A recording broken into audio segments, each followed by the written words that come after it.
What is going on, everyone? Welcome to another very exciting episode right here on the MIgardener channel. In today's episode, I'm going to be giving you 5 facts about perennials that you probably didn't know you needed.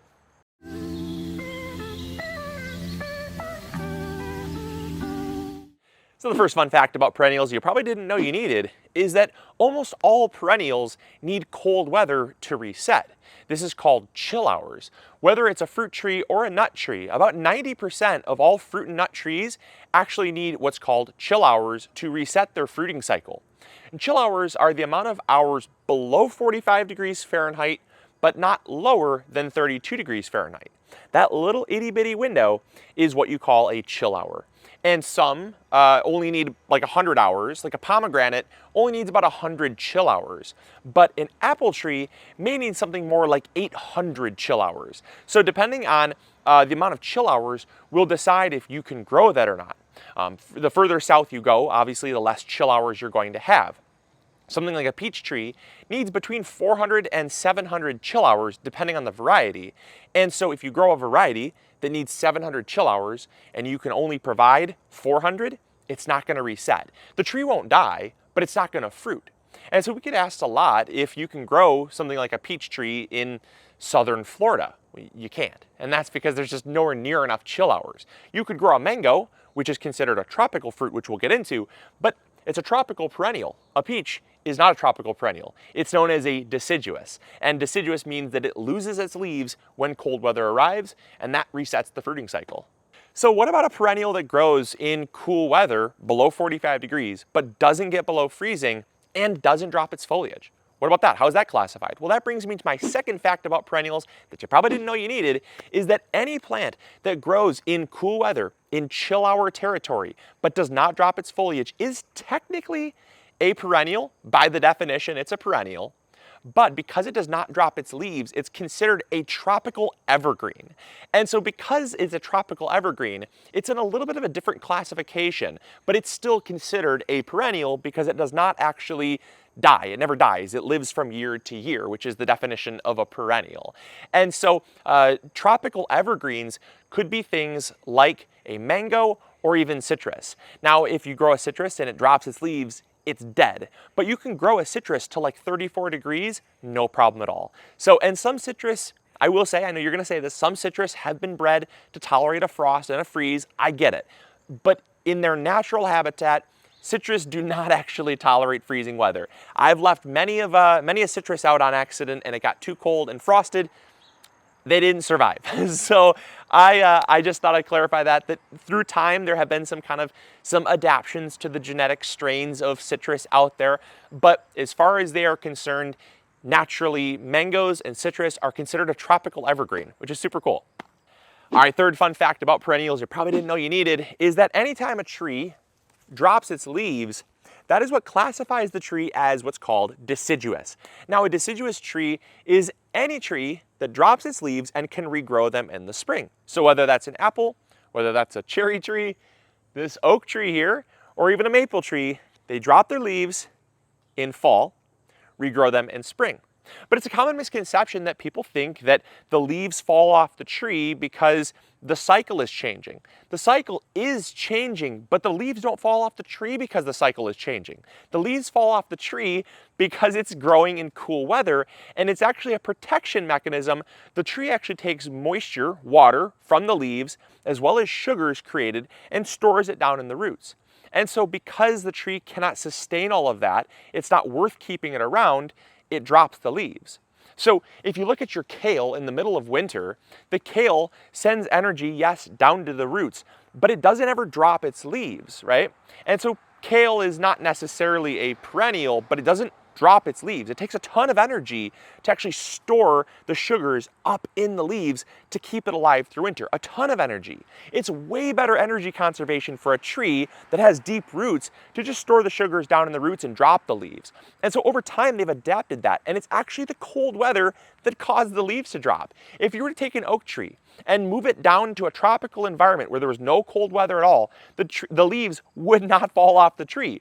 The only other downside is that it also would not reset because, again, because it's a nut tree, it needs those chill hours to actually reset the fruiting cycle of the tree. It just would be an evergreen. It would never fruit again. And so if you got a potted oak tree down in the tropics, you'll probably notice it never goes dormant.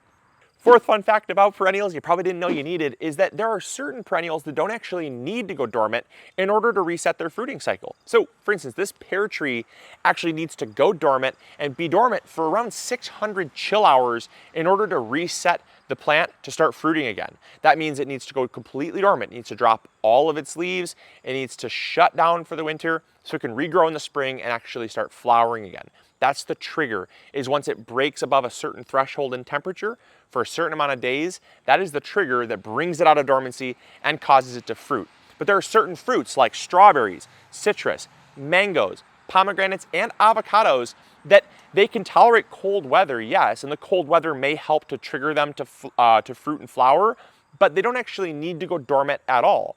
They're not necessarily tropical plants. Yes, mangoes are tropical, and citrus can be considered tropical as well, or subtropical plants, but they don't actually need a dormancy period to start to reset their fruiting cycle. Same thing with strawberries. If you have a June-bearing strawberry, that is a strawberry that actually needs to reset. Here in Michigan, we love to grow June-bearing strawberries, and you can grow another variety called everbearing. Now, everbearing can go dormant, but if you're someone down in southern Florida or in southern California or Texas and you don't get a frost, these are varieties of strawberries that will stay alive. They won't go dormant. They can go dormant, but they don't have to in order to reset that fruiting cycle. They'll just continue to fruit throughout the season as weather allows, and they'll flower whenever they want to, right? But citrus, on the other hand, citrus have a very specific flowering cycle as well as fruiting cycle.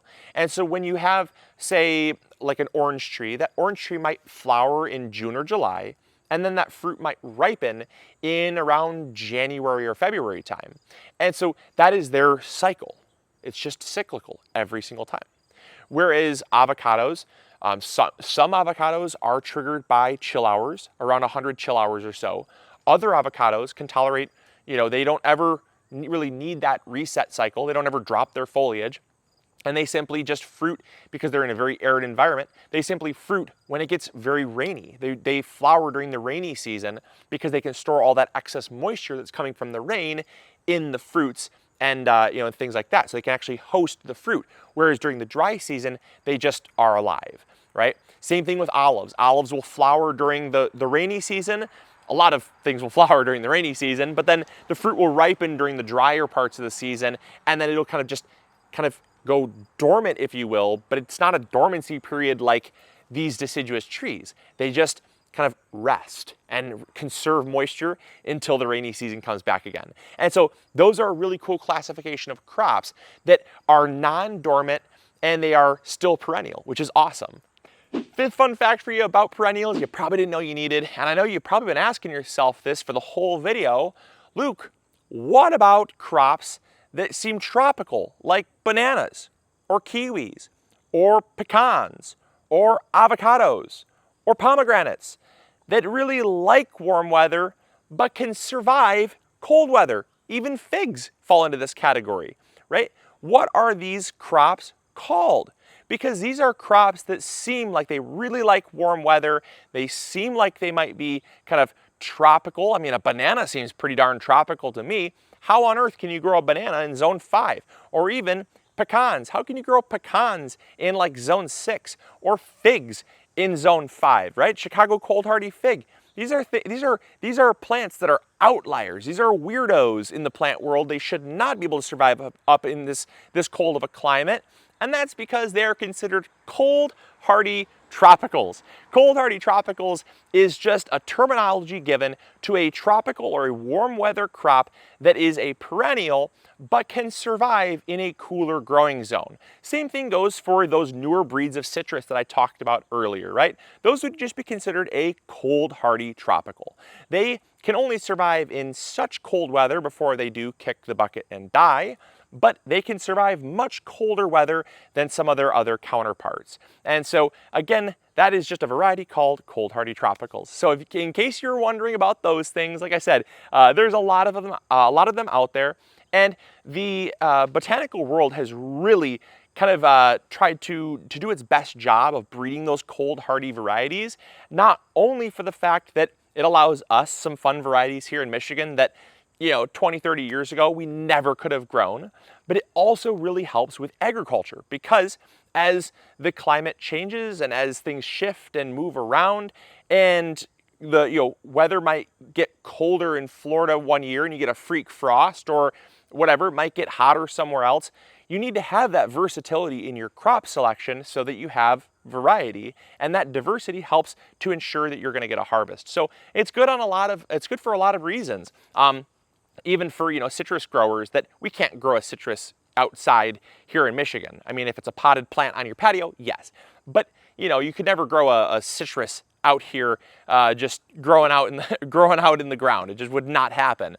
But a Florida grower that might want to push the limits and grow a little bit further north, it's totally possible nowadays with some more of your cold hardy citrus varieties. Again, cold hardiness has an asterisk there because based on the variety, it may only survive to like 31 degrees, right? Still cold hardy, still definitely a cold hardy tropical, but for instance, a kiwi, you can grow a kiwi in zones 4 and 5, a cold hardy kiwi, but kiwis are very tropical. So just a lot of cool fun facts for you guys about perennials that I hope you enjoyed. I hope you learned something new. And if you did, make sure to hit that like button, subscribe if you haven't already, and make sure to share this video with a friend if you thought, I didn't know I needed that, especially if you said that to yourself. But as always, let me know in the comments box down below if you learned something fun, if you enjoyed this video, and subscribe if you haven't already, and we'll catch you guys all on the next episode. As always, this is Luke from the MIgardener channel, reminding you to grow bigger. Take care. Bye.